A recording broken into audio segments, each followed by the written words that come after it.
everyone. If you don't know me yet, I'm Beth. I'm part of the team here. Happy Thursday, or whatever day it is you happen to be catching this. I'm excited to be bringing this week's Thursday thought in our series, Just a Phase, with you all. We all go through phases in life, sometimes awkward or embarrassing, sometimes painful and sad. Sometimes we go through these phases together as a group, sometimes alone. We're in some pretty uncomfortable and painful phases right now in the world. I want to share a little bit about a pretty awkward phase I went through. Just before I started kindergarten, we found out that I needed glasses. Now the glasses themselves, not the awkward part.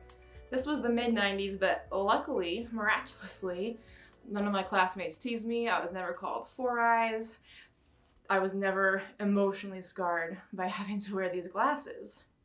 But about a year into my glasses wearing days, went to the eye doctor, found out that my right eye was actually a lot stronger than my left eye.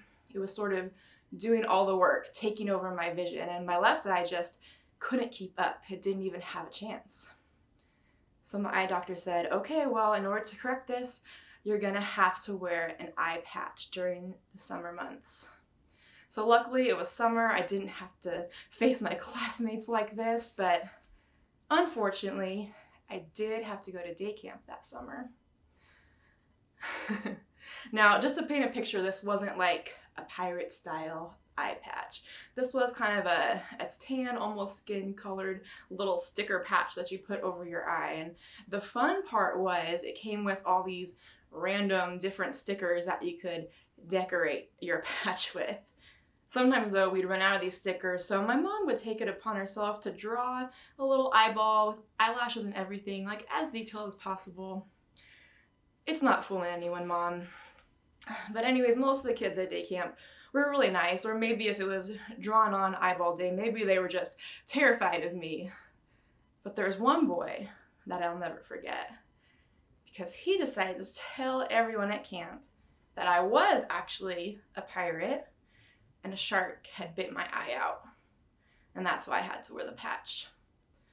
One of my counselors too wouldn't let me take it off to go swimming because they're kind of afraid what might be under there. And I was too shy to tell them, no, it's okay, really, it's just a normal eye. It's actually my really good eye.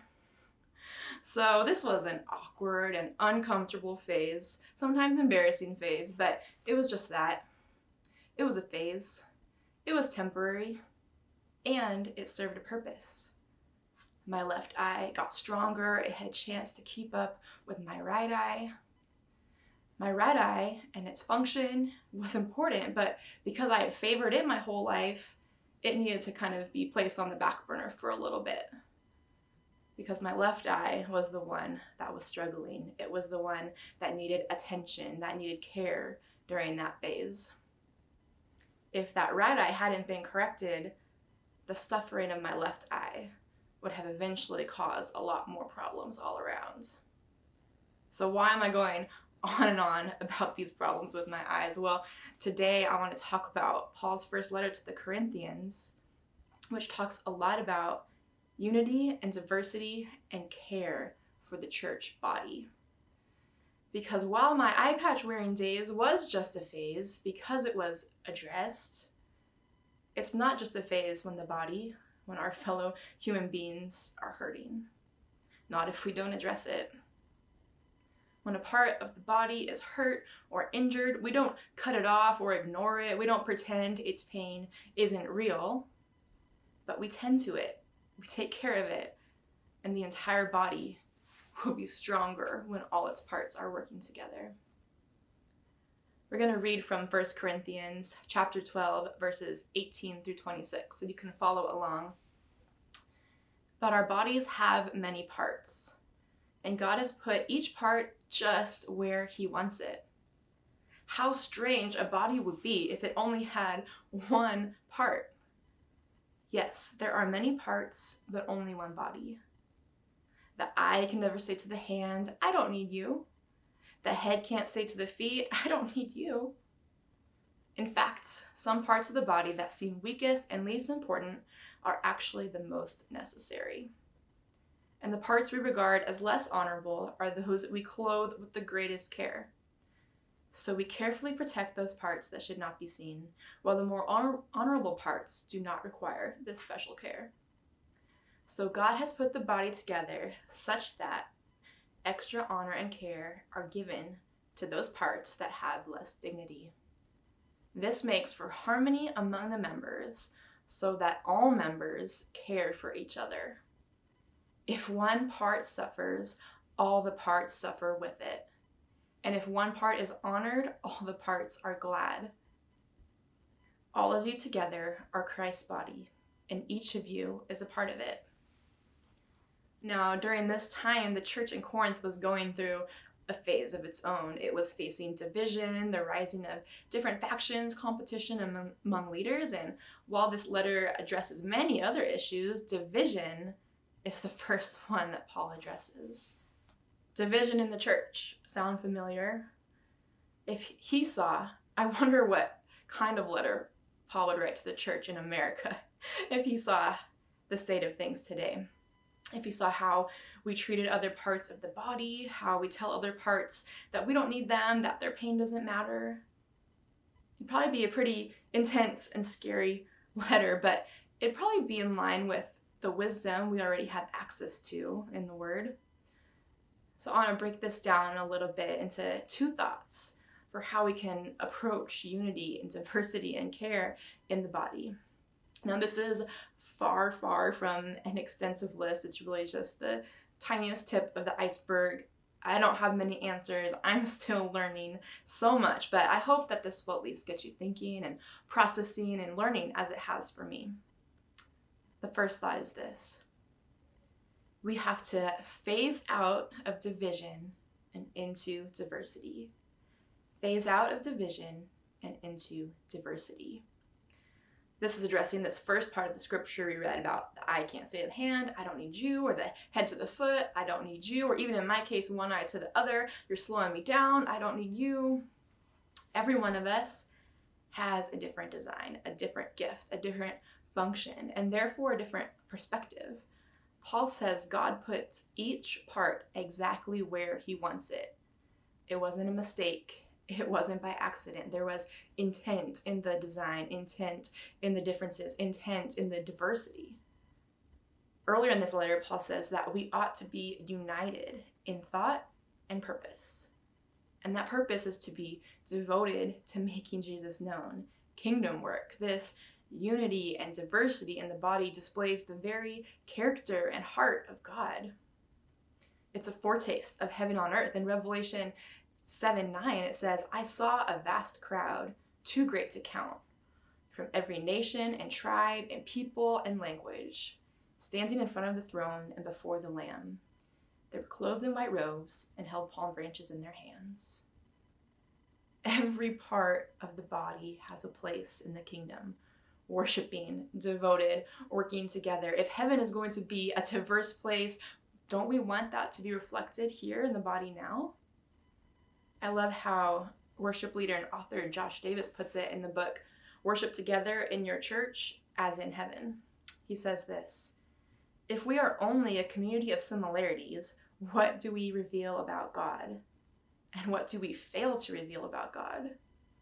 Unity and diversity is something far more wonderful than unity and similarity. Imagine a symphony. If all the different instruments were to play the same exact sounds and rhythms, it could be beautiful. But if all the different instruments were to play different and complementary sounds and rhythms, how much more beautiful it would be. Now, this might seem really daunting, but just start with yourself. Just start with your circle, your sphere of influence, because who you surround yourself with matters. You don't want to be a hand surrounded by a bunch of other hands, or an elbow that only hangs out with other elbows. So are you allowing people to speak into your life who are different than you? Are you seeking out community that might not look and think the exact same way as you? Are you willing to take steps, big or small, to move from division to diversity? And And now I want to jump down to the end of this portion of scripture from 1 Corinthians 12, verses 25 through 26. This makes for harmony among the members, so that all the members care for each other. If one part suffers, all the parts suffer with it. And if one part is honored, all the parts are glad. And so my final thought is this. We have to phase out of questioning and into caring. Phase out of questioning and into caring. Instead of our immediate reactions to be caring for each other, tending to each other when another is suffering, sometimes instead we question their suffering. We say, well, maybe it was their fault. What were they doing? What got them into that situation? But that doesn't work. That's not allowing the body to care for itself. It's causing the entire body to suffer. This reminds me of Paul's words in Romans 12:15. It says, "Rejoice with those who rejoice and mourn with those who mourn." It doesn't say judge whether or not we agree with why they're mourning in the first place. This might be a little redundant for some of you, but I've been hearing a lot of messages, seeing a lot of posts about the parable of the Good Samaritan. I'm sure a lot of you know the story. If not, you can look it up in Luke 10. So often, for me at least, I kind of always thought of it as this feel-good story that if I was ever in that situation, of course I would help. I read the story and immediately put myself in the shoes of the Samaritan, not in the shoes of the priest or the Levite. But we all have opportunities to be that neighbor, to care for, to mourn with, to tend to other members of the body every single day. So are we? Something that really challenged me this past week or so was shared by Pastor Rich Velodas. He said, "The Good Samaritan story is not just an example of compassionate spirituality. It is a critique against religious passivity. If church people won't work for justice and mercy, God will find some other people who will." A huge part of allowing the body to suffer is based on passivity. It's being too comfortable with where we're at to be moved to change.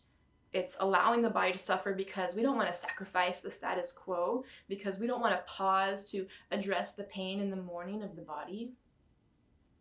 The priest and the Levite, they weren't the ones who actually hurt this man, but they didn't stop. They didn't care for him. They couldn't be bothered. They couldn't pause their routine and their comfort to care for the body. So what do we have to put on pause to allow the healing of the body to come to the forefront? Is it our comfort or our normal? Is it like my good eye putting something that you favored on the back burner for a little bit just so that what's struggling can get the attention and care that it needs? Are we willing to take steps, big and small, to move from questioning to caring? I use this whole eye patch scenario as a lighter example to address a more important issue, to talk about unity, diversity, and care in the church body, because like my eye patch wearing days were just a phase because it was addressed and cared for, it's not just a phase when the body, our fellow human beings, are hurting, not if we don't address it. When a part of the body is hurt or injured or mourning, we don't cut it off or ignore it, pretend its pain isn't real or question it, but we mourn with it. We tend to it. We take care of it. The entire body will be stronger when all its parts are working together and taking care of each other. I hope this gives you something to chew on this week. Maybe go back and read the parable of the Good Samaritan or this passage from 1 Corinthians 12 on your own through a fresh lens and see what God reveals to you in that. Well, hey, thank you so much for joining us for this week's Thursday Thought. I'm looking forward to hopefully seeing you all again real soon.